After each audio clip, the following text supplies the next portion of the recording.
到《使徒行传》，路加福音已经读完了哈。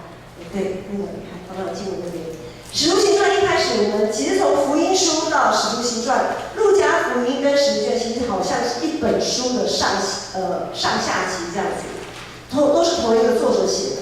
好，那路加福音呢，它就是讲到说，耶稣复活了哈，复活的耶稣呢，然后就去跟门徒显现，他有一个新的形体，那个新的形体呢，在4本福音书的记载里面，这个新的形体好像会穿墙，感觉上是摸不到是幽灵吗？类似那种的吗？可是又不是那么不完全是那样子，因为耶稣他也可以吃东西，然后那个怀疑的多马去摸，也可以摸得到啊，他又有实体，也可以吃东西，所以复活的耶稣他有一个新的形体显现在那些门徒惊慌失措的门徒的面前。好，然后进到使徒行传，使徒行传的一开始，我们应该是这1-2个礼拜我们的读经进度，还是要看圣经，好，每天要读经进度。读经进度里面呢，就有讲到复活的耶稣怎么显现之后，他要升天了，时间到了，他要高升到天上，坐在父上帝的宝座，在他的右边。然后我们就会看到这些门徒就看着耶稣好升天去了，耶稣就不在他们当中。然后耶稣说：“你们要等候所应许的圣灵。”于是呢，在第2章的一开始呢，就开始有五旬节，圣灵就充满浇灌在所有的门徒。这些门徒啊，本来都是渔夫啊，或者是收税的啊，他们其实都是比较属于加利利人，就好像我们都在台湾嘛，就是要么就是讲台语，要么就是讲华语。你说如果要讲什么西班牙文啊、拉丁语系的也好啊，或者是欧美那种英语啊什么之类的，那个可能有法文啊，那个可能德文啊，都要特别去学习。可是这群加利利人呢，他们不用学，圣灵充满以后，他们就马上什么法文、德文啊、西班牙文啊、拉丁文啊，什么文他们都会了，他们都会，完全都会，马上就用各种各国的话见证耶稣复活这件事情。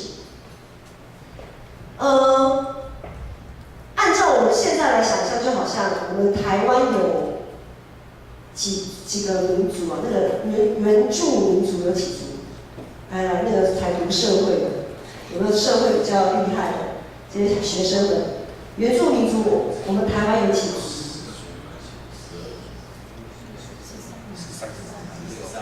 ？14，大对社会做了什么？没什么那个16对，16族。我们原住民都有16族。假设今天从各个，我们先想象，如果说全台湾只有建成教会这个教会，我想象是圣殿嘛，他当时很多的犹太人啊，也是从各个地方在过逾越节的时候，他们就全部所有的人都集中到耶路撒冷来要来敬拜上帝。我们就想象现在全台湾只有建成教会嘛，所有的原住民族16族，包括汉人，包括客家族群，通通集合到建成教会来敬拜上帝。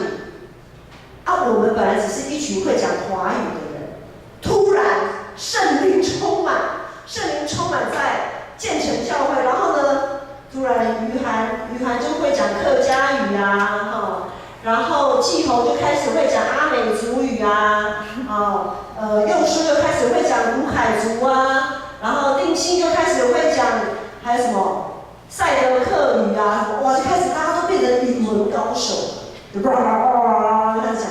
因为什么？可能刚好定兴旁边就有一个赛德克人，他就来，这个人怎么会讲我们家的话？他在讲什么？我们在见证一个主复活了，怎样。好，圣灵充满，在当时的场景大概有点像是这个样子。但是呢，比如说定兴在讲赛德克语的时候不是赛德克的人，大家听不懂定兴在讲什么，对不对？好，然后在他周围的人都想说这个人是在干嘛？是发酒疯吗？现在还一大早这个人就喝那么多酒，发酒疯醉酒，然后讲一些什么东西都听不懂这样子，所以就有一些人在场的一些人会感到很奇怪，想说这一群人在讲什么？就开始有人在毁谤他们，说耶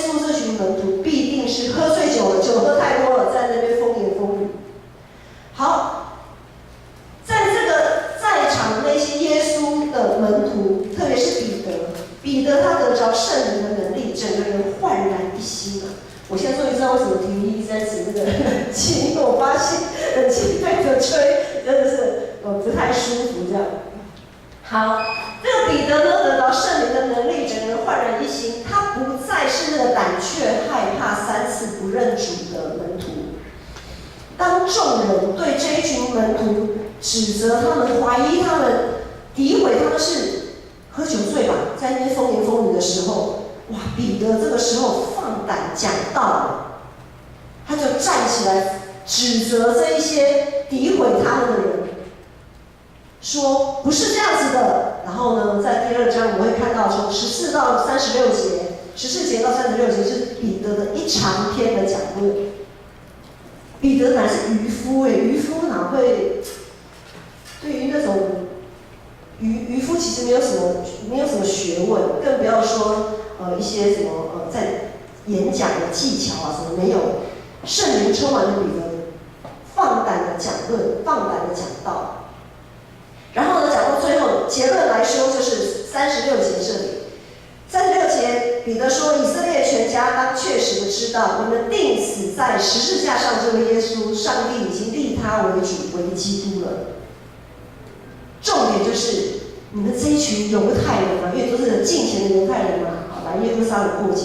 你们这群犹太人啊，你们要知道，你们之前钉死在十字架上那个耶稣，就是你们期盼已久的弥赛亚。上帝已经立他为主，为基督了。众人听见彼得这样子的讲道，觉得很扎心啊！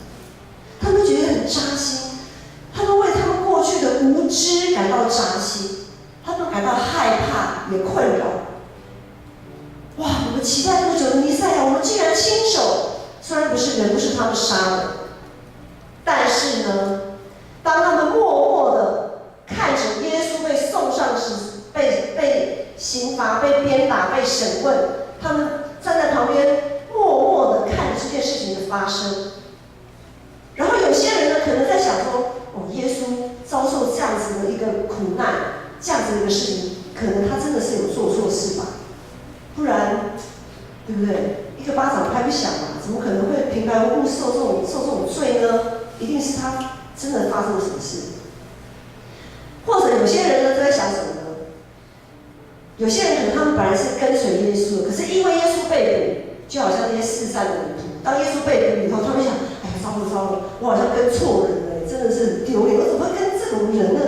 跟着这种会被凌辱，然后被钉十字架的人，种种他们心里的状态啊，他们心里的这些疑惑、害怕、担心，即使人不是他们杀的，即使他们不是教唆杀人的人。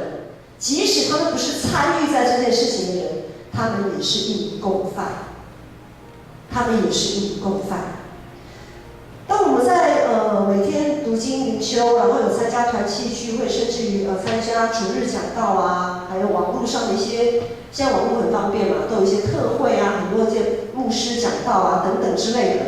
当我们在听到上帝话语的时候，我们会感到扎心。还是感到事不关己。如果真理、上帝的话语对我们来讲是不痛不痒，如果上帝的话语对我们来讲是不痛不痒，那我们要小心，我们很可能就是那个钉耶稣上十字架的那个人。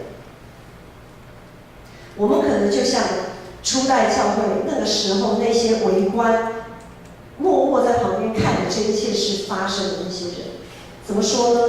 如果我们放任自己对真理一知半解，我们放任自己对主的无知，如果我们放任自己对耶稣的教导与作为感到怀疑，如果我们放任自己在生活上一旦遇到挫折就开始软弱、失去信心，就开始埋怨，如果我们始终一直放任自己这个样子，我们的信仰生命，我们一直放任它，不管它，其实我们就在做一件事情，我们都在否认耶稣。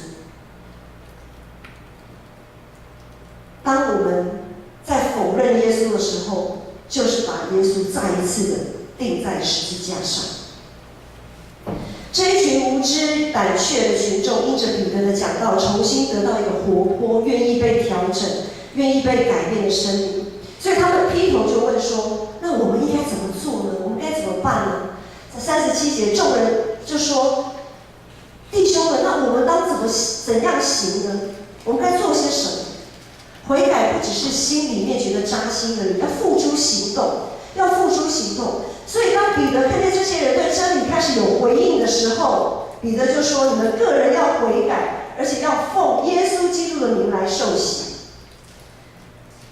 彼得这篇讲道刚才有说了，他所讲到的对象是从四面八方到耶路撒冷来过逾越节的犹太人。会这样子做的犹太人都是很敬虔的。彼得冲口就说：“你们要奉耶稣的名洗礼。”洗礼这个仪式其实对犹太人来讲是很不合理的，因为洗礼这个礼仪其实对当时候的人来讲是指外邦人要进入犹太教，就是他们要改信犹太教的人所做的一个仪式。因为犹太人都认为外邦人是不洁净的嘛，因为他们又没有守十诫呀，然后吃一些是在十诫里面说这个不能吃，那个不能吃的东西，所以他们必须要做一个洗礼，表示他们洁净，他们才能进入犹太教。但是今天彼得是在说什么？彼得刚刚说了一大堆你们所定的耶稣，其实他就是主，他就是基督。好，他们悔改了，他们知道他们错的是什么。悔改没有问题，大家心里都有数。可是现在你要我们洗礼，怪怪的，不对哦。我们犹太人，对他们来讲，我们犹太人从我们的祖先亚伯拉罕被上帝呼召开始，我们就是上帝的血民，我们是大卫的后裔，我们是血统纯正、洁净的犹太人。那你今天叫我们洗礼是干嘛？彼得，你是不是有点搞错对象这样子？可是彼得在这里要强调的是，你们要接受的是什么？在耶稣基督里面的洗礼，就是要奉耶稣基督的名洗礼，是透过相信耶稣的救赎，以至于我们可以得着罪得赦免这样子的一个恩典。其实我们基督徒也常常需要羡慕、盼望、追求这样子的洗礼。或许我们说，牧师，我们是基督徒，只要是基督徒的都洗礼过了。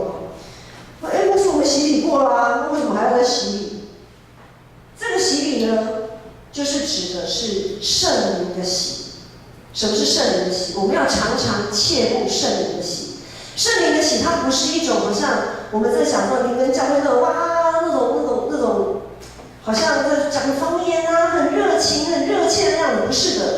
圣灵的洗它会让我们觉得上帝的话会让我们觉得扎心，会让我们想要悔改，会让我们想要改变自己，可以更接近圣洁的上帝。也就是当我们常常领受圣灵的洗的状况，就是当我们在灵修祷告，当我们在参加主日礼拜，当我们在听弟兄姐妹们的见证分享的时候，我们会觉得扎心，我们会想要悔改，然后我们想要有所行动。在这一整个连串的一个现象，就是圣灵的洗。很多有些教派会说会很可恶期待那种好像圣灵的洗，圣灵要充满浇灌，会有一种好像一种特殊的生理反应，还是倒地啊什么的那种。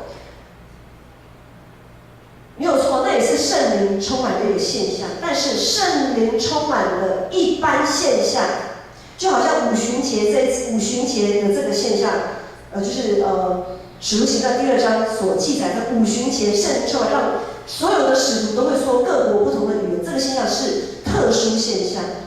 圣灵浇灌、圣灵充满的一般现象，是让我们觉得扎心，想要悔改，并且付出行动去做改变。很多时候，通过这样子的一个扎心，我们会来审查自己与真理的距离有多远。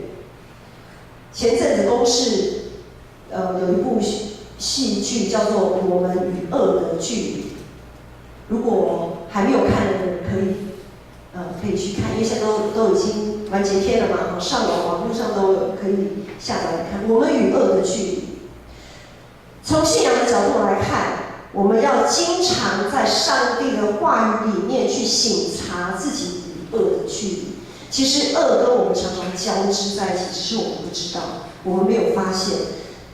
可能我们没有借圣灵的感动太微弱了，以致我们发现不了。可是很多时候，我们其实可以发现，原来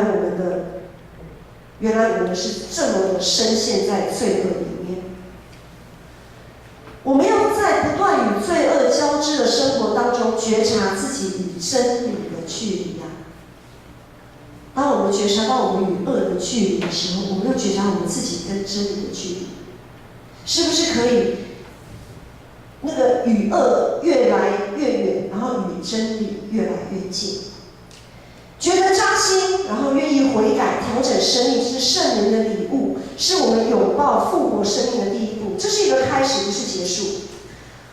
我们还有很长的路要走，还有很多的事要学习。我们每一步都要脚踏实地的去操练，我们的信心才能在这个过程当中被坚固、被建立。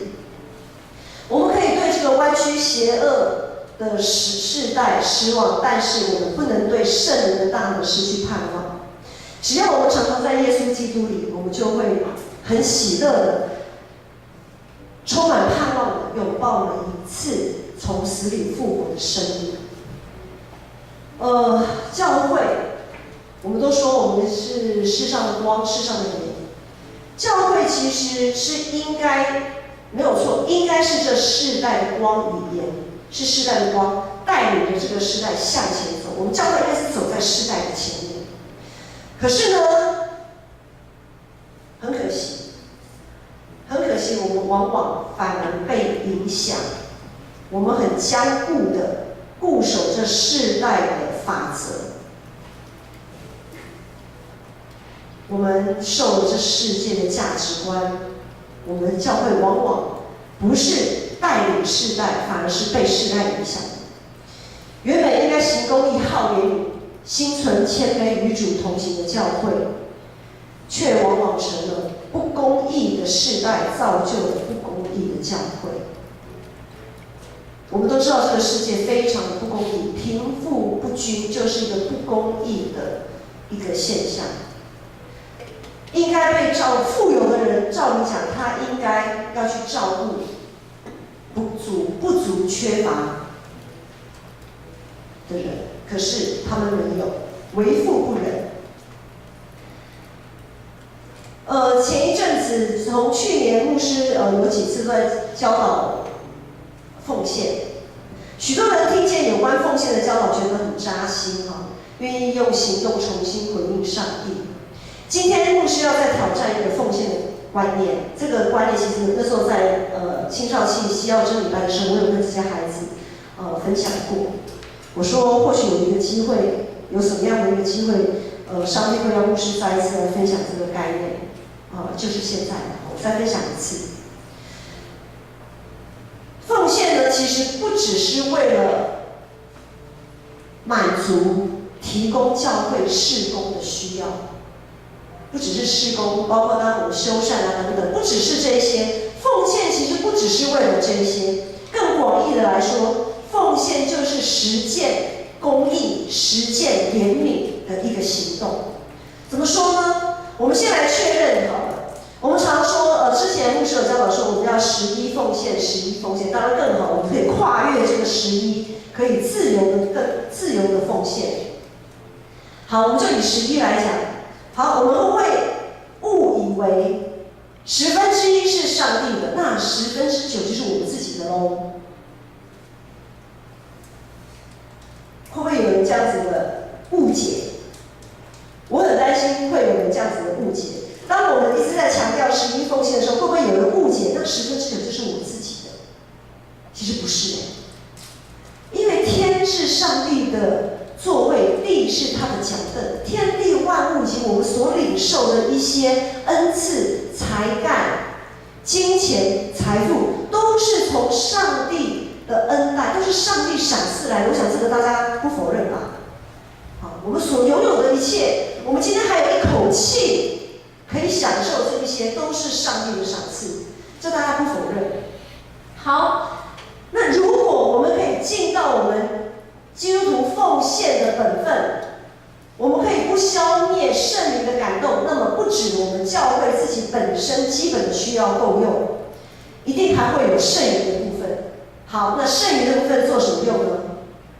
剩余的部分绝对不是，哇，我们教会可以存这么多钱呢，绝对不是这样。剩余的部分绝对不是用来自我感觉良好的，剩余的部分也不是用来说，既然有这么多的存款，那我就应该不用奉献这么多了吧？我就可以少奉献一点吧，反正够用嘛。剩余的部分不是用来让我们做这样子的联想，剩余的部分多出来的部分，满溢出来的部分，如果我们教会是蒙主赐福，就好像世界上的人，有些人就是比较富有，我们如果是比较所谓富有的教会的话，好，这些满溢出来的部分要做什么用呢？就是要来做关怀跟宣道的用途啊。比如说，有一些弱小教会，他们的经常费不够。像以前牧师是从深耕教会过来的，深耕教会本身就是一个弱小教会，他们一年的经常费在自己的教会会友里面，属于自己教会会友的奉献哦，很努力的奉献了，一年大概60-70万而已，一年哦才60-70万，根本没有办法可以聘请传道师。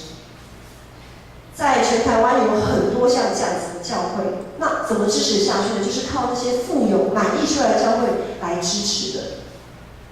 所以满溢出来的部分可以支持一些弱小教会的传道，这就是个传道。好，还有社会关怀，还有济弱扶贫、急难救助等等，让不俊美的肢体可以让它更加的俊美。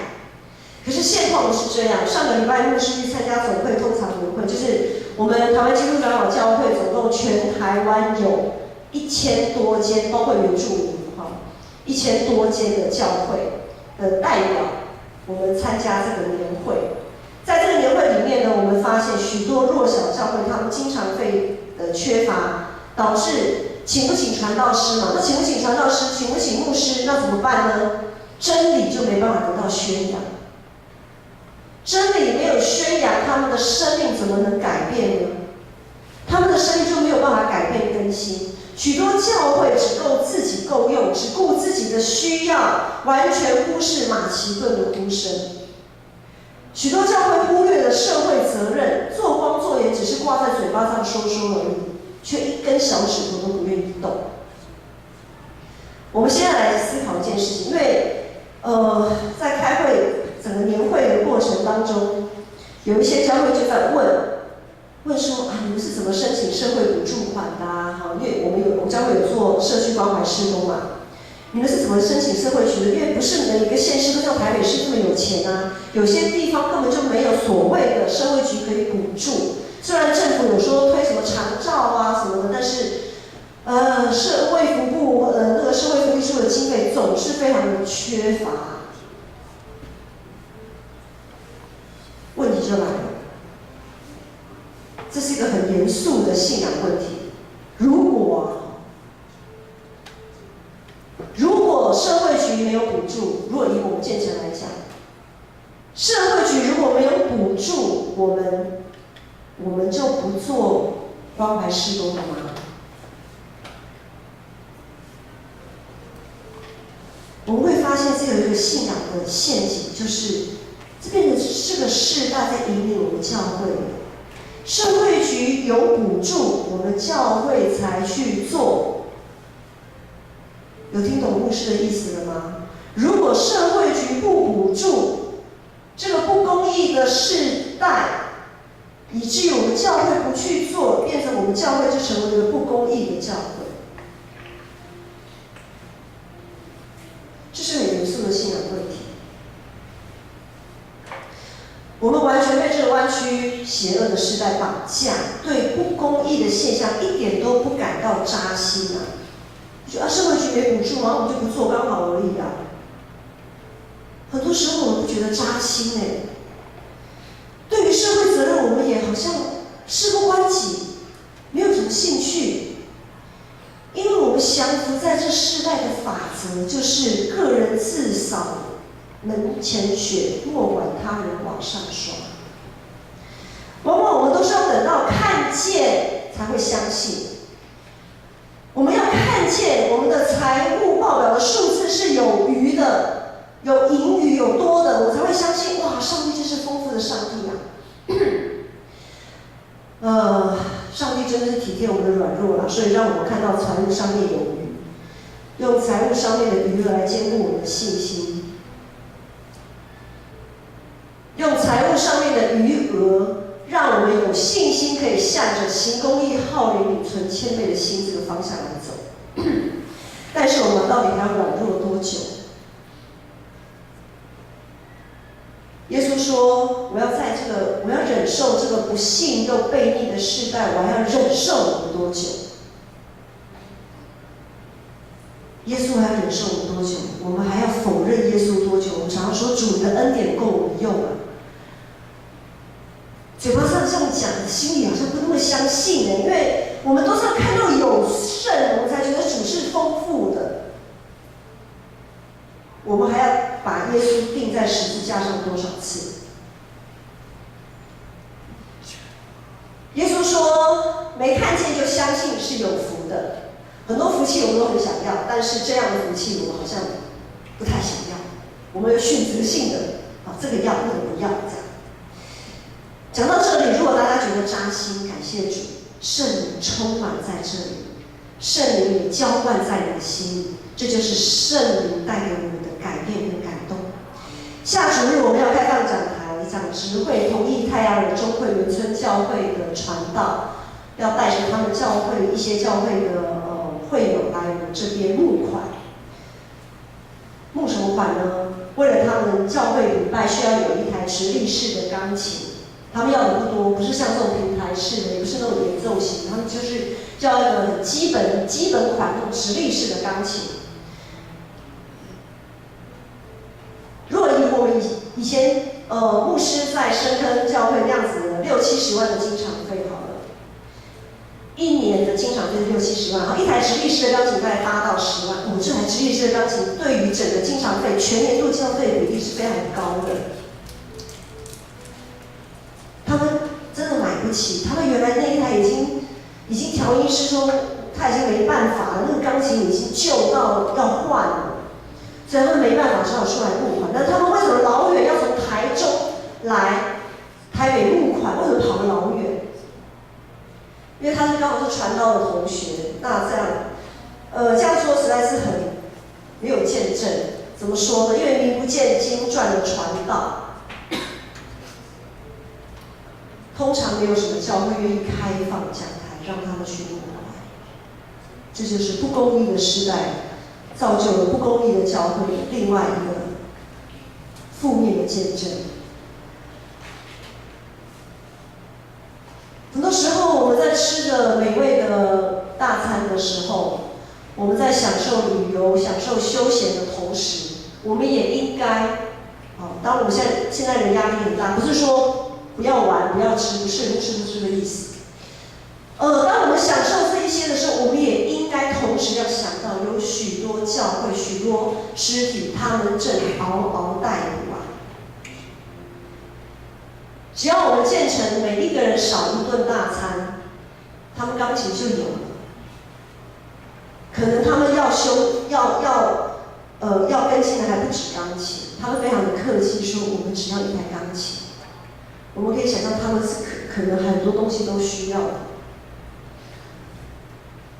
奉献其实是为了要帮助我们远离恶。奉献其实是一个很好的礼物，怎么说呢？我们在读路加福音的时候都有知道，说有一个有钱的财主去问耶稣说：“老师，我要怎么样才能进入永生，对不对？”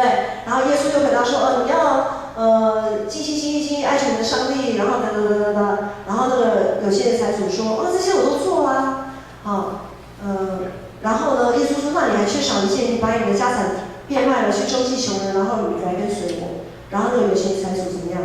就悠悠愁愁的走。很多时候我们有还要更多，我们的贪心、贪欲。这个有钱的财主，他被他的贪欲、他的贪心充满了，以至于他不肯动小指头，拿一些他的钱出来周济穷人。当他这么做的时候，不是只有表面上他不愿意奉献，当他这么选择的私底下的一个意义，就是他贪了那些穷人需要照顾的人的钱，他偷拿了他们的钱，因为所有的财富都是属于上帝的，上帝是要把这些钱给富有的这个人，让富有的这个人去给那些需要的人，但是这个富有的人没有给出去，所以这个富有的人偷了本来是属于需要照顾那些人的钱。我不晓得大家会不会开始觉得哇，原来我们在不知不觉当中已经犯了10戒了。当我们消灭圣灵的感动，当我们觉得这个奉献不用啊，我这边比较需要啊，我们常常忽略马其顿的呼声，我们常常犯了10戒。第10戒说，你不可以贪恋你的左右邻舍。它最实际的意思就是这个。当我们不愿意，我们消灭圣灵的感动，我们不想奉献的时候，我们就是贪图了他们该得到的，抢夺了他们该得到的。所以奉献其实是上帝给我们的一个恩典，我们不要觉得是重担，那真的是恩典，让我们远离恶啊，我们与恶的距离可以远一点。彼得常常冲动，搞不清楚状况，3次不认主。复活的耶稣亲自挽回他。耶稣将彼得的冲动转化为传福音的热情，让搞不清楚状况的彼得可以更加的谨慎，让软弱3次不认主的彼得放胆讲道，挽回更多信心软弱跟跌倒的人。建成教会今年已经70岁了，在6月的时候，我们建成要过70岁的生日。或许建成过去做得不够好，有许多失败、跌倒的地方，但是又有什么关系？这没有什么可耻的。当每一个人想要往前、想要成长的时候，都会跌倒。当我们还是小孩、蹒跚学步的时候，当那个孩子跌倒，我们绝对会笑他说：“哎，这样子你跌倒很丢脸哎！”我们绝对不会这样子的，我们会鼓励他。跌倒不要怕，痛我可以帮你呼哎，对不对？我们有我们的主。我们如果过去做的不够好，我们过去曾经跌倒，我们曾经犯错，没有关系，没有关系。过去耶稣可以让彼得有复活的生命，现在到未来，我们建成主耶稣复活的耶稣也可以给建成。给我们每一个人有一个复活的新生命，盼望我们建成可以用实际的行动，行公义、好怜悯、心存谦卑，与上帝同行，摆脱旧我，穿上新衣，拥抱从死里复活的新生命。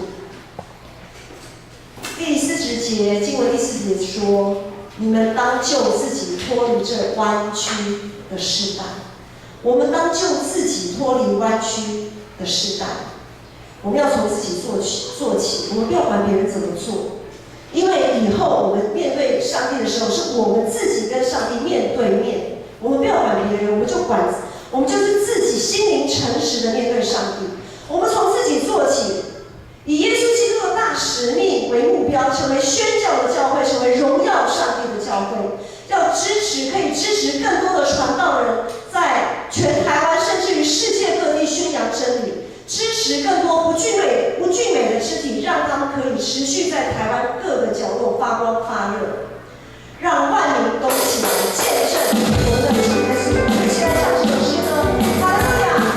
赞美主，因为我主已经复活，复活的主要在我们的心中行大事。耶稣你的爱的来我要无比歌唱你奇妙作为。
也不要软弱，复活的主已经赐给你们信心、盼望以及爱心，跟随他行，